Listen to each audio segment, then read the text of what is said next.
Hello and welcome to lecture number 14. This is topic 2.3, Capture and the Impact of the Slave Trade on West African Societies. The first learning objective is to describe the conditions of the three-part journey enslaved Africans endured during the transatlantic slave trade. The first part is the march to the coast. Many of the people who were enslaved were captured and marched from the interior states. The abductions were done by other Africans who were utilizing European weapons to sell these captives for finished goods, weapons, and sometimes New World items like rum. For example, the Kingdom of Dahomey in present-day Benin engaged heavily in capturing and selling war captives. They marched the captives in coffles or chains that traditionally connected captives by the neck. The march to the coast, where they would be sold to be put on slave ships, could last several months. When they arrived at the coast, they were held in barracoons, or hastily made barracks. Other times, they'd be held in dungeons of factories or fortified buildings on the coast. Often, these were very crowded, with captives chained together in unsanitary conditions. Human waste would often sit in the gutter of the cell, and there would be very little ventilation or light, and they could be held in these areas for weeks or even months as they awaited a slave ship to transport them across the Atlantic. Examples of these factories include the Portuguese fortification at Elmina Castle off the coast of Ghana and Gorée Island, located off the coast of Senegal, which traded hands between the Portuguese, Dutch, English, and French. The second part of the journey is called the Middle Passage. It started when the captives were taken from the dungeons or barracoons and bought by the captains of slave ships. They would be rowed to the larger slave ship, waiting in open water or a natural bay. Often, the slave ships would only buy a few enslaved people at each trade post off the coast of Africa, so it could take several weeks for a slave ship captain to fill his cargo and finally head off to the New World. Once they did sail off, they used the westward currents and the prevailing winds, usually launching from the Canary Islands to pick up these prevailing winds. Depending on the size of the ship and any interruptions that happened during transit, the passage could take between 2 to 3 months. Some ships, like the notorious Brooks, could carry up to 600 enslaved people, far exceeding its official capacity. There were many difficulties for the captives during the Middle Passage. The overall death rate across the entire transatlantic slave trade was about 15%, but it was definitely higher in the earlier years of the slave trade. Inhumane treatment was rampant. Captives could be humiliated, beaten, or punished for not being obedient. The traditional weapon of choice for the slave ship captains was the cat o' nine tails, a whip. Women faced the constant threat of rape, and enslaved people were placed in the cargo hold below the deck of the ship, where there was less than 30 inches of headroom when lying down.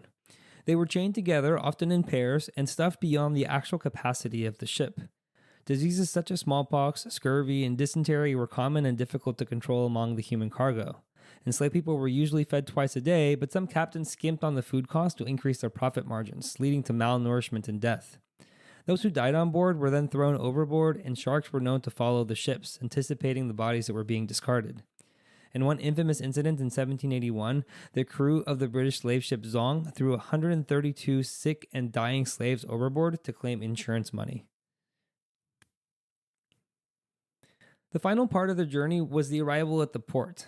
Upon arrival, captives were quarantined to recover from illnesses and ensure diseases did not spread further.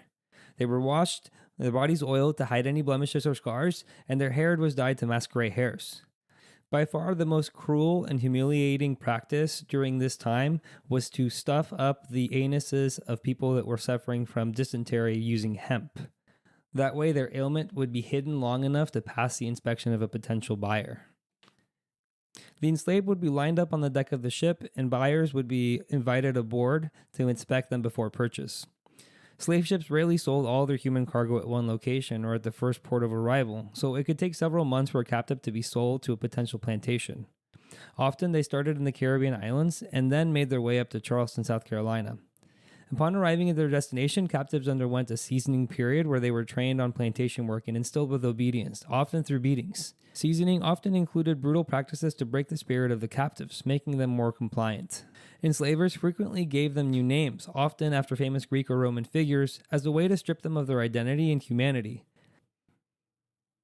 The second learning objective is to explain how the transatlantic slave trade destabilized West African societies. The slave trade actually predated European interactions. Slavery already existed in Africa before the Portuguese arrived, but after the Europeans arrived, the monetary incentives increased, leading to more violence and capturing of people from rival factions to sell them into slavery.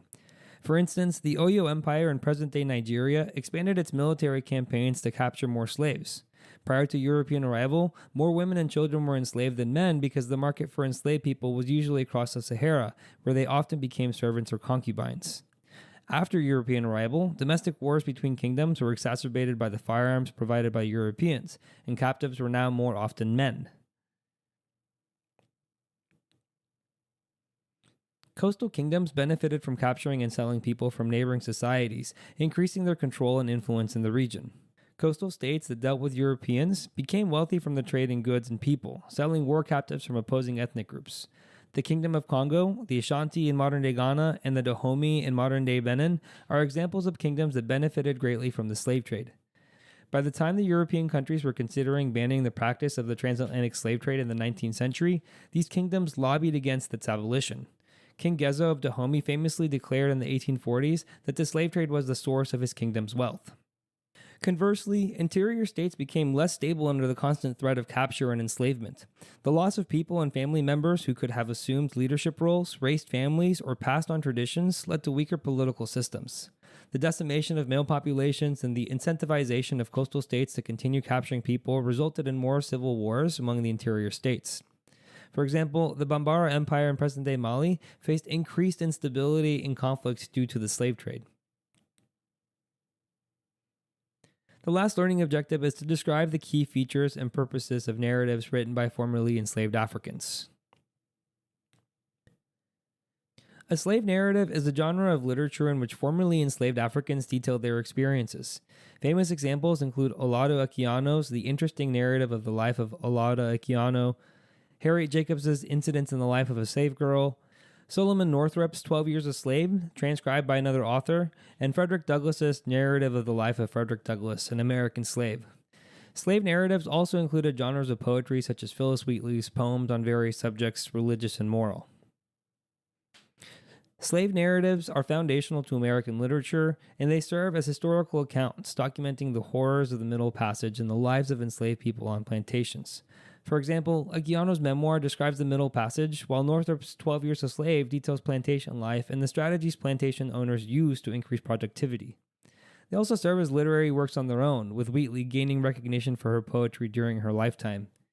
Additionally, slave narratives served as political texts, advocating for the end of slavery and the slave trade, demonstrating Black humanity. Douglass's narrative fits this description, as do works by other Black writers like David Walker's An Appeal to the Colored Citizens of the World, which advocated for the inclusion of people of African descent in American society. Mary Prince's narrative, The History of Mary Prince, a West Indian Slave, was the first account of the life of a Black woman to be published in the UK, highlighting the brutality of slavery in the British colonies. Finally, here's a recap. The journey of enslaved Africans started in the interior of Africa, continued across the Atlantic, and persisted after the arrival in North America. African kingdoms engaged in the slave trade to maintain wealth, power, and influence in the region, but the loss of population left a lasting legacy of instability in Africa. Finally, slave narratives are foundational to early American writing, serving as literary works, historical accounts, and political texts. Thank you for watching. If you would like to watch the next lecture, click the thumbnail on the screen. And if you would like more resources to help you study, you can visit apushslides.com/afam. I wish you the best of luck with your studies, and I hope to see you back on the next lecture.